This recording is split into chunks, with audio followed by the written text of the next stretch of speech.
What's up, y'all? Welcome back to another video.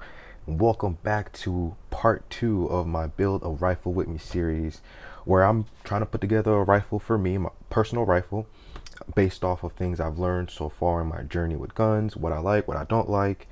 And this rifle in particular is basically my shit hits a fan rifle. If I'm leaving the house and I have to take one rifle with me, it will be this one, the one I'm putting together now. So last video, if you haven't watched it, I introduced the upper. It was a stripped upper from Daniel Defense. If you haven't seen that video, go check it out. I'll link it below. But introduced that and what I wanted to do and why. And this video, I wanted to show you guys where we are at so far. I think it's looking pretty good. Having a lot of fun doing this. I mean, anybody who puts rifles together, I mean, you know, it's fun. I have a good time doing this. But I'll start from the back to the front. And like I said, it was stripped. So went with a Radian Raptor for the charging handle and a Radian BCG bolt carrier group. Now, when it comes to bolt carrier groups, charging handles, if it's mil spec, most brands, most companies are gonna run just fine. They're gonna do just fine for you. So if you're putting one together, putting a rifle together, and you don't know what charging handle, what bolt carrier group you want to get, if it's mil spec from most reputable brands, you'll be just fine.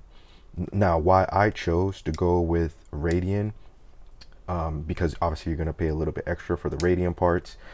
Personally, I like what Radian is doing, so I want to support that, so they have more R&D to do more dope shit. And two, they do quality work, and it actually improves whatever platform I'm introducing that Radian part. So for example, for the charging handle, it's super smooth. I've yet to use a charging handle that is as smooth as Radian's charging handles. So even if you just get the Raptor and not the other ones that they have, not only that, super easy to grab. I really like the ridges that ridges, whatever you want to call it. I really like how it's designed. It's really easy to grab, super durable, and number one thing is it is super smooth. The bolt carrier group, same thing. If I flip it around here, same thing. The Radiant, I mean, like I mentioned before, most bolt carrier groups from most reputable brands are going to run just fine as far as reliability and just running. They're going to be just fine. But these Radian bolt carrier groups, they're super smooth. The coating is nice. Everything is super smooth. Now, may you want to change one or two things within their bolt carrier group. If you're that type of person, yeah, sure, I can see some of my homies swapping some stuff out, but they like to tinker. We like to tinker out of the box and keeping it super stock. I can't say enough good things about Radian's bolt carrier groups. I personally really like them. So, but again, I must remind you that you don't need it. You can run a mil spec bolt carrier group from any reputable company and you'll be just fine. So it comes down to preference, really. But for me, this time around, after everything that I've learned, it's what I'm trying to do here, or what I've been doing lately is I want to put something together that is reliable, that I think it is aesthetically pleasing. I like looking at it. I think it looks good. I think that's important. I think that a lot of people downplay that in our community. I don't know why, but something looking good is important. You look good, feel good, you perform good. There's a reason why all the tier 1 guys, they fucking look good, and they do. I mean, you feel good, you do good. That's my motto. And not only that, I want quality parts and quality pieces in whatever build that I'm doing that is not necessarily tied to the price. So for example, you're paying a little extra for the Radian charging handle, you're paying a little extra for the BCG, sure, but the performance you get, in my opinion, is worth it, and it's also a personal thing where I want to support a company so that they have funds to do even more great shit because they have an excellent track record. So that to me is worth it. It may not be worth it to you, but to me it's worth it. And I like sharing that because, you know, what's the point of having these companies out there doing dope shit if people are not going to talk about the dope shit that they do? So we're very quick to bash companies when they do bad shit. So I think the good stuff should be celebrated. So shout out to Radian. So, and they are not paying me to say this, not associated with them at all. I'm just some guy on the internet who really likes their stuff. Now, there are some parts that, you know, as we go down, that necessarily don't cost a lot of money, but they perform really, really well for me and what I'm trying to do. So for the flip up sites, they're backup flip ups. They are UTG flip ups. And I mean, I really like these. They work.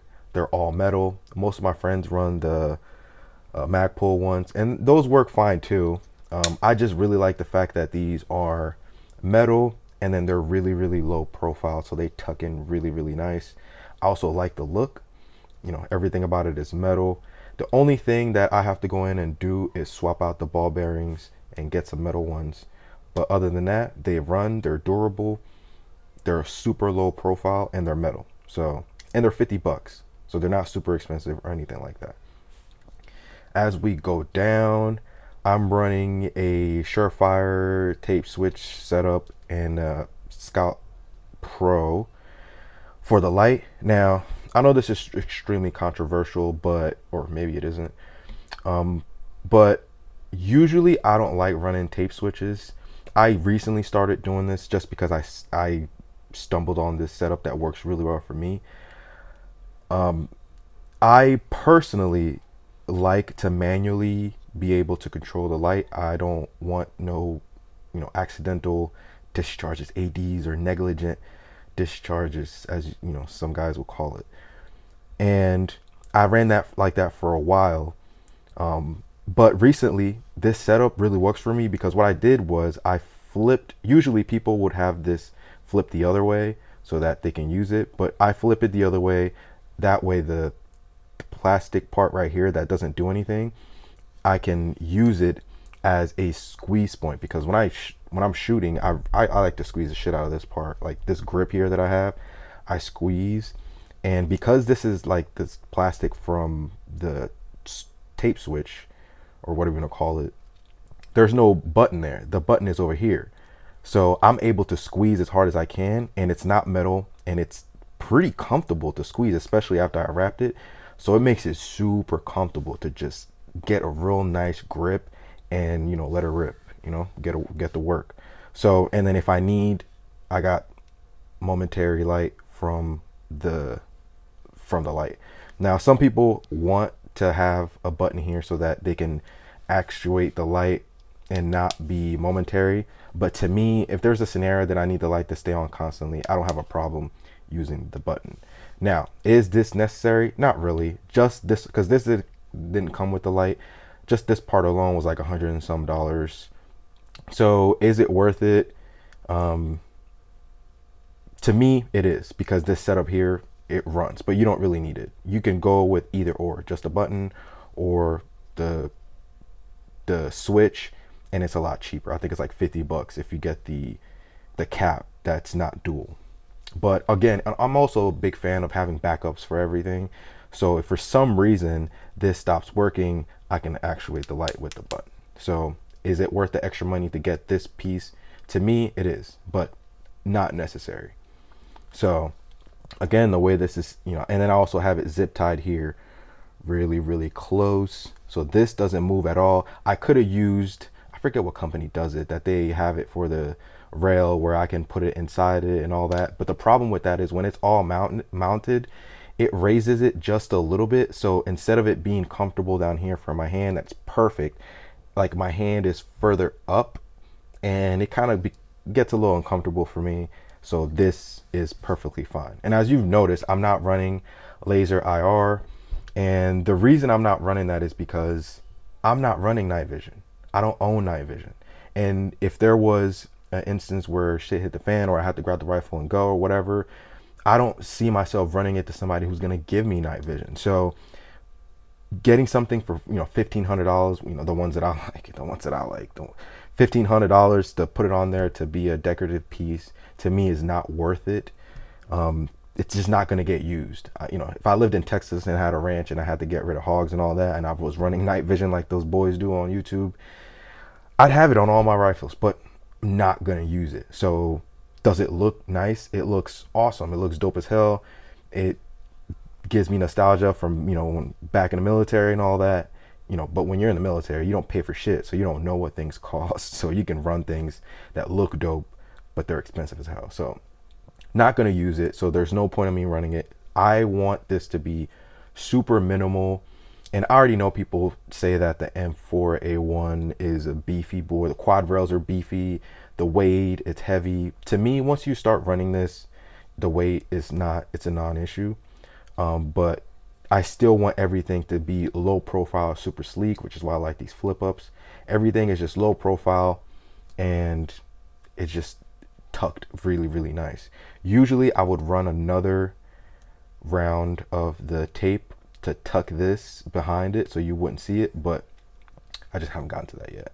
So usually when that's taped up, this is the only part of the cable that you see, and everything is tucked really, really nice.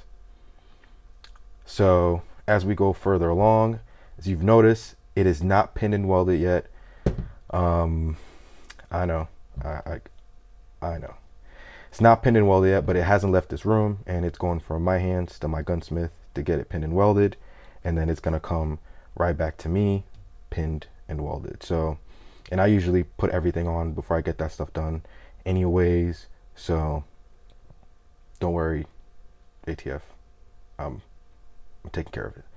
But I'm using a Surefire 3-prong muzzle device, and the reason I went with that is because I want to run a Surefire RC2 on this build. Really big fan of that can. Looked at the RC3. It's not, what you're getting to me is not worth the extra money you're spending. So if it ain't broke, don't, you know, leave it alone. So I'm running the RC2 on this, so which is why I'm running the 3-prong from Surefire. So that's what it looks like so far. I'm doing some stuff down here to, because I usually, you guys will see when I'm done with it, but we'll talk about that in another video. And then down here, the last thing we're going to talk about today is the Tango Down stubby grip. I'm just a big fan of stubby grips. It's just what I like to run. You can run whatever you want. Some people run, you can run whatever you want, but this is what I like to run inside these. See if I can pop this open. It usually is in here. I usually run tools, so pretty much tools for pretty much everything on the rail here, pretty much everything. So if I have to, you know, take an optic off and run the flip ups, or if I have to do whatever, I'm good to go, and it doesn't add pretty much any weight or anything like that. And then usually I run a BCM pistol grip, or grip, not pistol grip, a BCM grip that has storage so I can run my batteries in there. So super convenient. But this is what it looks like so far. Yeah, I'm really liking it. Now, if this, again, if you're new to this stuff and you're putting it together yourself and you're wondering what you should or should not get, like I said, most of these parts, if you get a mil spec from a reputable place, you'll be fine. A lot of the stuff that I'm running is for convenience, it's for what I like, it's for to be smoother, and I like that. You know, you kind of, I'm willing to pay extra for that. So I'm not, I thought I was gonna run what I usually run, which is the ACOG RMR setup, but I've never run an EOTech plus magnifier setup, and I've just been doing a lot of research on that. So if you run that, have some tips and tricks, or if you run that, you have good reasons why you run it and you prefer it other than the other one, please let me know in the comments. I've just never been a fan of all the moving pieces of having both setups, but you let me know in the comments how you like it, if that's how you're running it. But more of that to come. Next video is probably gonna be the lore, you know, putting the lore, what parts we use and what parts I went with. And yeah, super excited, guys.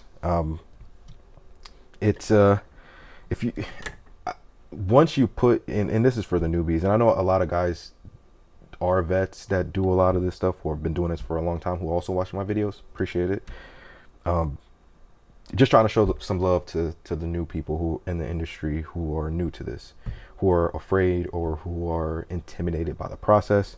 I feel like we need more people that are into this type of stuff. A lot of negative stigma. To me, these things are like cars, and yeah, some people don't see it that way. So if you're new to this, have questions, put them in the comments, please. Either I'll get to it, or some of the guys that follow me and watch my videos, they're knowledgeable. They'll probably reply before I even get a chance to. We have a great community here. So again, appreciate you guys watching. This is what it looks like so far. Really, really digging it. And yeah, more to come. So really like the color too. So excited to see what it looks like when it's all said and done. But yeah, so if you have any questions, put them in the comments. We'll get to them when we get to them. Do something great, be great, stay positive, recycle, and I'll see you guys on the next one. Deuces.